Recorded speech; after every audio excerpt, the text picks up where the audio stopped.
국내 코로나19 신규 확진자는 88명으로 하루 만에 두 자릿수로 떨어졌습니다. 하지만 골프 모임이나 요양시설 등을 중심으로 집단 감염이 계속되고 있어서 확산 가능성은 여전합니다. 취재기자 연결합니다. 신현준 기자. 네, 사회부입니다. 네, 먼저 오늘 정오 기준 국내 주요 발생 현황부터 정리해 주시죠. 네, 경기 용인시 동문 골프 모임과 관련해 지난 22일 첫 환자 이후 30명이 추가 확진돼 누적 확진자는 총 31명입니다. 대학이 운영하는 교육과정을 함께 수강한 이들은 지난 17일 용인의 한 골프장에서 총 80명이 참석한 골프 모임을 열었는데요. 참석자 중 16명이 확진됐고 가족과 지인 15명에게도 전파됐습니다. 방역당국은 골프 모임 뒤 일부가 외부에서 함께 식사를 했는데 이 중 대부분이 양성 판정을 받았다며 식사 자리에서 전파된 것으로 추정하고 있습니다. 하지만 골프 운동 중 감염 전파나 골프장 내에서 다른 활동이나 접촉을 통한 감염 가능성에 대해서도 조사하고 있습니다.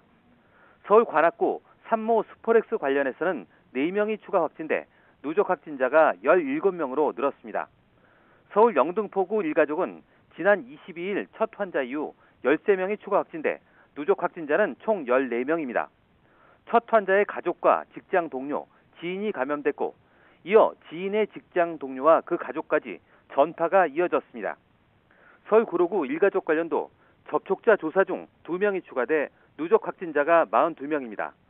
대전 서구 어린이집도 어제 첫 확진자 이후 5명이 추가돼 총 6명입니다. 경남 창원시 가족 모임도 4명이 추가돼 누적 확진자는 14명으로 늘었습니다. 네, 방역당국이 동절기를 앞두고 올해만큼은 모임을 최소화해달라고 당부했죠. 네, 방역당국은 동절기 위험 요인을 3가지로 꼽았습니다. 첫째, 낮은 기온으로 코로나 바이러스 생존에 상대적으로 유리하다는 점.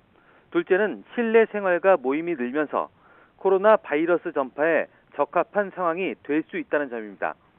세 번째는 독감 등 호흡기 감염병의 동시 유행이나 북반구의 유행이 국내로 유입할 가능성 등입니다.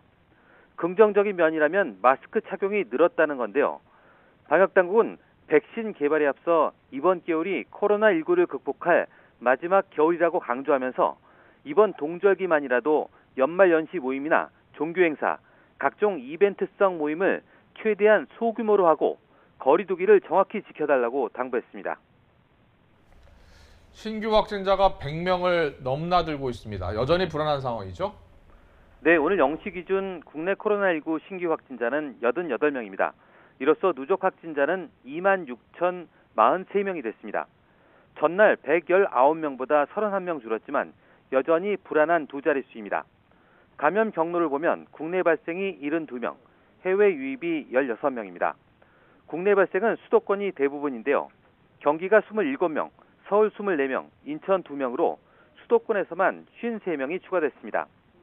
비수도권은 강원이 6명으로 가장 많고 대전과 경남이 각각 5명, 전남 2명, 충북에서 1명 환자가 나왔습니다. 해외 유입 확진자 16명 가운데 5명은 검역 단계에서 나왔습니다. 어제 하루 사망자는 3명이 발생해 누적 사망자는 460명으로 늘었습니다. 위중증 환자는 1명 줄어 52명이고 완치돼 격리 해제된 사람은 76명입니다.